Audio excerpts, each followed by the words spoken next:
Ça vous dit de passer un mauvais moment à souffrir le martyre à cause des radiations provoquées par une explosion d'un réacteur nucléaire? Vous inquiétez pas, faites-moi confiance, ça fait pas mal, enfin pas trop. Le nucléaire, c'est une question de confiance. Bienvenue sur le Grenier de Sherba. Aujourd'hui je suis fier de vous présenter le nouveau concept de vidéo, un format assez général où je peux parler de histoire, société, culture, art, politique, enfin tout ce que je veux. Et dans cette vidéo, je vais vous demander de lâcher vos vies banales et ennuyantes pour voyager en Ukraine durant les années 1986, proche de la centrale nucléaire de Tchernobyl. Si tu veux soutenir la chaîne, n'hésite pas à mettre une combinaison de protection et abonne-toi, ça fait toujours plaisir. Allez, c'est parti, nous allons vivre dans les prochaines minutes ce qu'ont vécu des centaines et des milliers de personnes la fameuse nuit du 26 avril 1986 et les jours suivants, la catastrophe nucléaire de Tchernobyl. Lance le générique.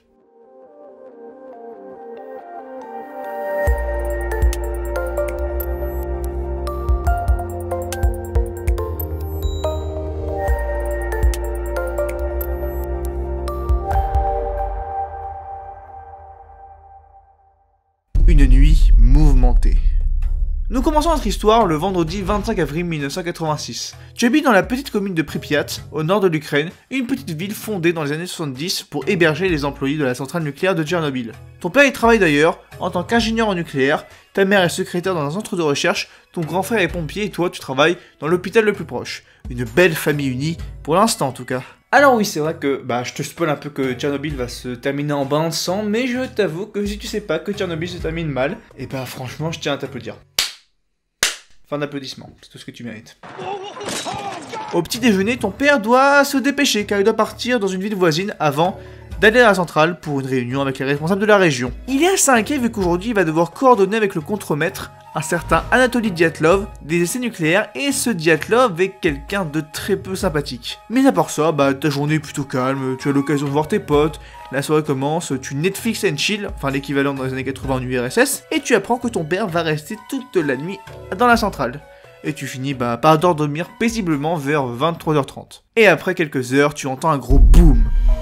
Tu te réveilles d'un coup à 1h23, tu sors de ta chambre et tu vois qu'à quelques kilomètres de chez toi, à la centrale nucléaire, il y a une énorme explosion et le bâtiment est en feu. Tu vois dehors des gens sortir dans la rue pour voir le ciel devenu orange et c'est alors qu'une pluie légèrement acide s'abat sur la ville et ces gouttes s'accompagnent d'une sorte de neige noire, ou plutôt une pluie de poussière radioactive. Ton père, lui, comprend rapidement la situation. Il est dans la salle de contrôle avec d'autres ingénieurs et le chef de la centrale. Après l'explosion, un des employés lui prévient que le réacteur numéro 4 a explosé et dégage des particules nucléaires.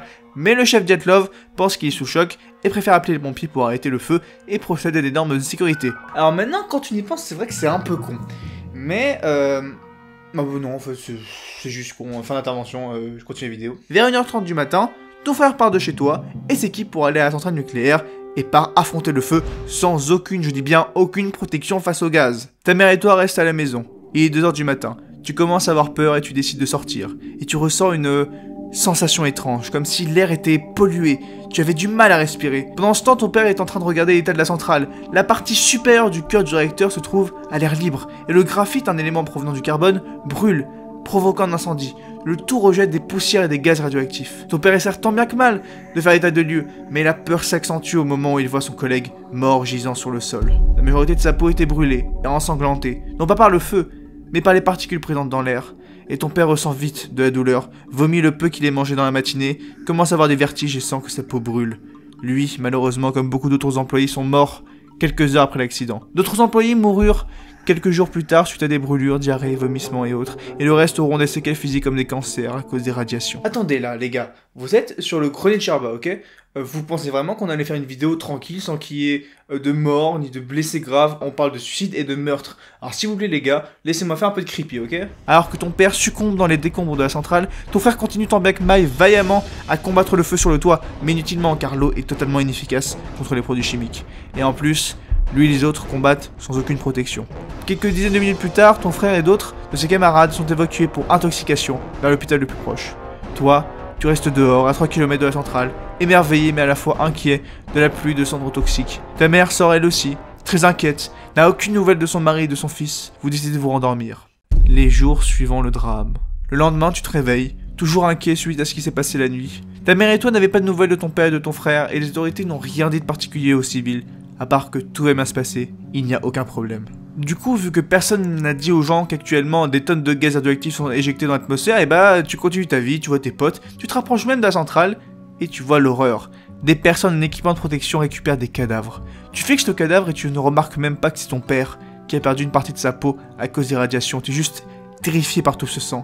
C'est le lendemain, le 27 avril, que les civils habitant à Pripyat et les communes avoisinantes sont évacués, mais tu ne t'inquiètes pas plus que cela, car les autorités ont bien dit que c'est une question de jour avant que tu finisses. Franchement, vous faites pas confiance aux membres du KGB au service secret russe? Installé dans une ville voisine qui reste une zone dangereuse vu les radiations touchant des centaines de kilomètres autour de la centrale, ta mère apprend au téléphone que son mari est mort lors de l'explosion. Mais il n'est pas mort lors de l'explosion, il est mort quelques heures plus tard, suite aux radiations.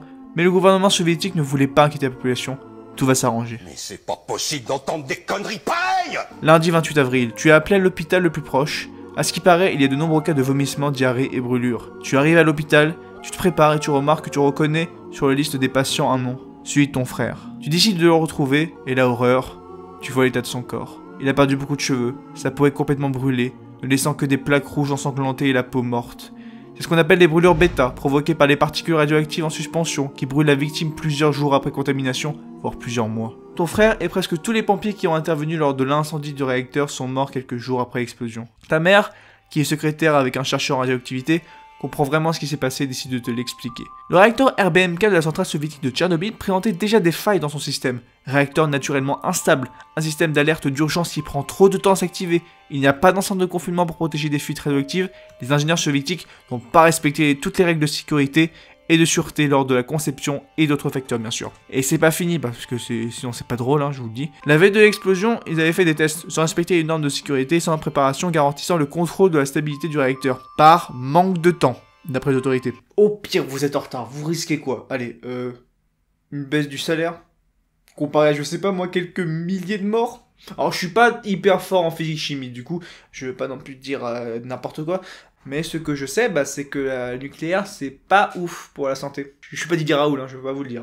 Putain, la vache, je comprends pas un mot de ce que vous racontez. Allez-y, excusez-moi, reprenez depuis le début, je vous écoute. Alors déjà, j'ai du mal, moi, à comprendre comment ça marche un réacteur nucléaire, comment ça marche l'explosion d'un réacteur nucléaire, comment vous l'expliquez à vous, et puisque vous êtes con, comment vous allez comprendre. Alors je suis désolé, moi je suis pas Dieu, d'accord? Donc je vais vous mettre en description des vidéos d'explication. Allez, bonne chance, Du coup, explosion du réacteur, ce qui dégage des tonnes de particules radioactives dans l'atmosphère.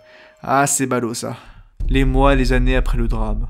Quelques mois plus tard, ta mère, tout comme 600 000 personnes, vont être désignées pour être liquidateurs. Ce sont des personnes qui participent aux opérations d'assainissement de Tchernobyl, devenus aujourd'hui des héros de la nation. Ils ont pour but d'aller dans les zones dangereuses pour détruire les objets radioactifs et ensevelir sous le béton les terrains contaminés. Sur le court terme, bien sûr, certains sont morts dans des conditions très atroces avec des corps qui se décomposent sous l'effet de l'irradiation. Et sur le long terme, on pourra déceler des cancers multiples, ce qui tuera de nombreuses personnes des années après, que ce soit des liquidateurs ou même des civils qui ont vécu proche de la centrale.